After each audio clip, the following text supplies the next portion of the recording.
Film शुरू होती है और हम एक आदमी की आवाज को सुन पाते हैं जो पीटर पैन और नेवरलैंड की कहानी सुना रहा है। नेवरलैंड बहुत ही खूबसूरत जगह है। यहाँ का पानी बिल्कुल साफ और क्लियर है, जिसमें मछलियाँ और मरमेड्स जल परियां तैरती हुई साफ नजर आती हैं। यहाँ पर बहुत सारी परियां भी रहती हैं जो यहाँ रहने वाले बच्चों की ख्वाहिशों को पूरा करती हैं। यहाँ रहने का कोई असूल नहीं है, कोई रोक टोक नहीं है। माँ बाप भी नहीं होते जो अच्छे बुरे का बताएं कि क्या करना है और क्या नहीं। हर कोई अपनी मर्जी से यहाँ खुशहाल जिंदगी गुजारता है और यहाँ पर राज होता है पीटर पैन का, जो अपने बड़ों के कहने के मुताबिक अच्छे बच्चों को लेकर आता है ताकि वो हमेशा यहाँ खुश रहें और उनकी दोस्ती बनी रहे और वो कभी भी बड़े नहीं हों। पीटर भी कहता है कि मैं वादा पूरा करूंगा और बच्चों को लेकर आऊंगा, जो करके मेरा मिशन पूरा हो जाएगा। अब जो आदमी कहानी सुना रहा था, ये कहानी पूरी करके वो किताब को बंद कर देता है। उसे हम यहाँ देख पाते हैं जो काफी अजीब सा था, और जिस बच्चे को वो कहानी सुना रहा था वो काफी डरा सहमा सा था। वो बच्चे को कहता है कि मैं तुम्हें भी नेवरलैंड ले जाऊंगा, जिसके कुछ टाइम के बाद हम उस बच्चे के लापता होने के पोस्टर्स देखते हैं। यानी नेवरलैंड का कहकर उस आदमी ने बच्चे के साथ कुछ कर दिया था। इसके बाद हमें नेवरलैंड नाम का एक सर्कस दिखाया जाता है जहाँ पर यह आदमी एक परफॉर्मर के तौर पर काम करता है और उसका कैरेक्टर जोकर का था। यहाँ वो एक बच्चे को गिफ्ट देता है। फिर जब वो बच्चा घर आया तो उसकी मॉम वॉशरूम में चली गई। बच्चा जब लेटा हुआ था तो वो आदमी उसके घर की बेसमेंट से आकर बच्चे से बात करता है। उसने कहा कि मेरी मॉम अंधेरे में खो गई है तो मैं उसे ढूंढने आया हूँ। बच्चा क्योंकि उसे जानता था इसलिए वो भी बात करने लगा। अब वो आदमी इस बच्चे को भी अपने साथ ले जाने की कोशिश करता है। जब आवाज सुनकर उसकी मॉम फौरन आ गई, वो खींचकर अपने बच्चे को बचा लेती है और उसे लेकर वहां से भाग जाती है। घर से निकलने के लिए वो जैसे मेन गेट पर आए, उन्होंने देखा कि यहाँ तो लॉक लगा हुआ है और इतनी ही देर में वो आदमी यहाँ आकर मॉम पर हमला कर देता है, जिससे वो गिर गई और आदमी उनका पैर काटने लगता है। हालांकि वो भी जवाबी वार करती हैं। वो चाकू से कई बार उसे मारती है और उसके चेहरे का बुरा हाल कर देती है, लेकिन इससे आदमी को कोई फर्क नहीं पड़ता। फिर वो मॉम पर अपना कंट्रोल करके उन्हें नीचे गिरा देता है। पहले काफी पीटता है, फिर चाकू से वार करके उनकी पूरी जिल्द ही निकाल लेता है, जिससे दर्दनाक उनकी मौत हो जाती है और औरत के बच्चे को भी पीटर पैन अपने साथ ले जाता है। इसके बाद से शिफ्ट होकर आता है सीधा 15 साल के बाद, जहां हम एक खुशहाल फैमिली को देखते हैं। इनमें हस्बैंड वाइफ और उनके 3 बच्चे थे। बेटी का नाम था वेंडी और छोटे बेटे का नाम था माइकल। अब हालांकि माइकल थोड़ा बीमार रहता था, लेकिन वो बहुत चुपचाप रहने वाला मासूम बच्चा था। वेंडी पढ़ाई खत्म कर चुकी थी और अब वो जॉब करती थी। उसका प्लान था कि वो लंदन शिफ्ट हो जाए, लेकिन अपने दोस्त की वजह से उसका प्लान ऊपर नीचे होता रहता था। आज माइकल की बर्थडे थी, जिससे वो बहुत प्यार करती है और उसे विश करके अपनी गाड़ी से स्कूल ड्रॉप करने चली जाती है। रास्ते में ये थोड़ी बहुत बात करते हैं। माइकल ने उससे पूछा, क्या आप सच में लंदन जा रही हैं?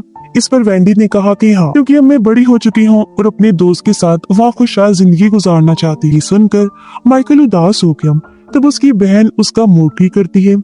जल्दी ये लोग स्कूल पहुंच गए। फिर वो माइकल को उसके दोस्त के साथ छोड़कर वहां से अपने काम पर चली जाती है। अब माइकल का ये दोस्त वेंडी की दोस्त का भाई भी था। स्कूल में एक बदतमीज लड़का हमेशा माइकल को बुली किया करता था, लेकिन उसका दोस्त हर बार ही अपने दोस्त को उससे बचा लिया करता था। माइकल की अपने दोस्त के साथ काफी अच्छी दोस्ती होती है। वेंडी भी अपने काम की जगह पर पहुंच जाती है, लेकिन वो काफी परेशान नजर आती है क्योंकि एक दिन से ज्यादा हो गया था उसके दोस्त ने ठीक से उससे बात नहीं की थी। तो वेंडी का मूड देखकर उसकी दोस्त और बॉस उसे समझाती। इसके बाद हमें वो आदमी दिखाया गया। वो अपने घर पर था। उसके साथ एक औरत भी होती है जिसकी बाजू काफी सड़ रही थी। अब औरत अपनी बाजू पर एक इंजेक्शन लगाती है। पीटर पैन की कहानी के मुताबिक ये एक ऐसी डस्ट होती है जिससे इंसान उड़ सकता है, यानी कि वो परी बन सकता है। आदमी ने भी औरत को इंजेक्शन यही कहकर दिया था, लेकिन सच तो ये था कि इसमें एक नशा था। आदमी इस ड्रग को अपने जिस्म पर भी लगाता था। वो बुरी तरह खांस भी रहा था। उसके मुंह से खून निकलने लगता है। फिर आदमी औरत से कहता है कि तुम जल्दी से तैयार हो जाओ, हमें बच्चों को लेने जाना है। जिसके कुछ ही देर बाद दोनों वैन के जरिए यहाँ से निकल पड़ती है। आदमी स्टोर से अपने लिए मास्क लेता है और उसे पहन लेता है क्योंकि उसका चेहरा काफी खराब हो गया था। अब जब वो जाने लगा तो स्टोर का मालिक उससे पैसे मांगता है। तब आदमी उस पर हमला कर देता है।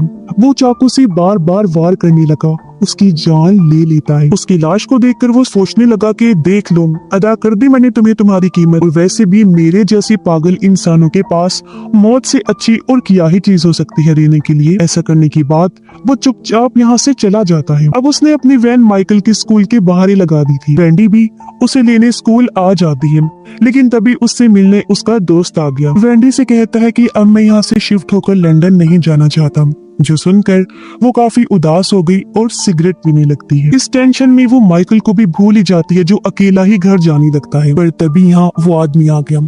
उसने माइकल को पहले साइकिल से गिराया, फिर उठाकर जबरदस्ती उसे अपने घर ले जाता है, जिस वजह से माइकल बुरी तरह डर जाता है। वो फिर धीरे धीरे उसके पास आने लगा, अपना नाम बताता है जो था पीटर पैन। वो कहता है कि मेरी मॉम मेरे साथ बहुत बुरा बर्ताव करती थी। तब मैं आंखें बंद करके एक जादुई दुनिया के बारे में सोचा करता था, यानी नेवरलैंड के बारे में, कि क्या ऐसी कोई दुनिया है। तो मुझे पता लगता है कि हाँ, ऐसी दुनिया सच में पाई जाती है। तब मैं सोचा करता था कि मैं भी वहाँ जाऊंगा।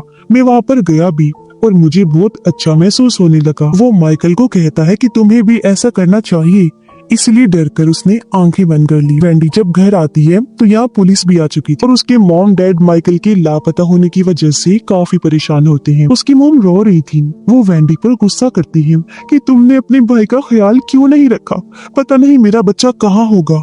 जबकि वेंडी खुद भी काफी परेशान थी। तभी घर के फोन पर पीटर पैन की कॉल आई। वो कहता है कि तुम लोग माइकल को भूल जाओ, क्योंकि मैं उसे नेवरलैंड ले जा रहा हूँ। इतना बोलकर वो फोन काट देता है, जिससे हमने अंदाजा लगा लिया कि वो जुर्म बताकर किया करता। उधर माइकल बुरी तरह डरा होता है, फैमिली की याद में रो रहा था। जहाँ ड्राउना पीटर पैन आकर उसे कहता है कि चलो मेरे साथ हाइड एंड सीक गेम खेलो। तो मजबूरन उसे गेम खेलनी पड़ती है। पीटर कहीं जाकर छुप गया और अब माइकल उसे ढूंढने लगता है। मौका पाकर उसे बचने के लिए वो भागने का सोचता है। एक खिड़की उसे दिख भी जाती है, लेकिन बदकिस्मती से वो लाख कोशिश के बाद भी नहीं खुलती। इसलिए माइकल बेचारा हार मान लेता है और अब बहुत डरावने अंदाज से उसके पास खुद ही एकदम से पीटर आकर उसे डरा देता है। बैग में से पीटर को माइकल और उसके दोस्त की तस्वीर मिली, जिसे माइकल को दिखाकर वो कहता है कि मैं तुम्हारी दोस्त को भी यहाँ ले आऊंगा ताकि नेवरलैंड में तुम दोनों खुश रह सको। इसके लिए माइकल ने मना कर दिया। इस पर पीटर ने कहा,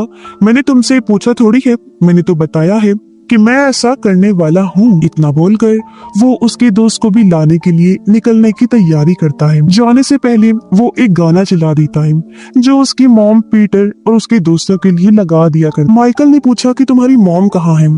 पीटर कहता है, मेरी माँ के बारे में तुम मत सोचो, वो अब मुझे और मेरे दोस्तों को कुछ नहीं कर सकती। जिससे हम अंदाजा लगा लेते हैं कि शायद उसने अपनी माँ के साथ भी कुछ कर दिया। घर पर वेंडी काफी परेशान थी और उसकी मॉम उससे भी ज्यादा परेशान होती है। वो सोचती है कि उनका बेटा कहाँ जा सकता है, जगह जगह जाकर अपने बेटे को ढूंढने लगी। वेंडी अपने दोस्तों को कॉल करती है और अपने भाई के लापता होने के बारे में बताकर कहती है कि इसमें पीटर पैन का हाथ है। वो एक पुराना लेजेंड है। हर किसी को लगता है कि वो खत्म हो चुका है, लेकिन ऐसा नहीं है, वो जिंदा है। लोग तो उसे भूल गए हैं, लेकिन शायद से वो कभी खत्म हो ही ना सके।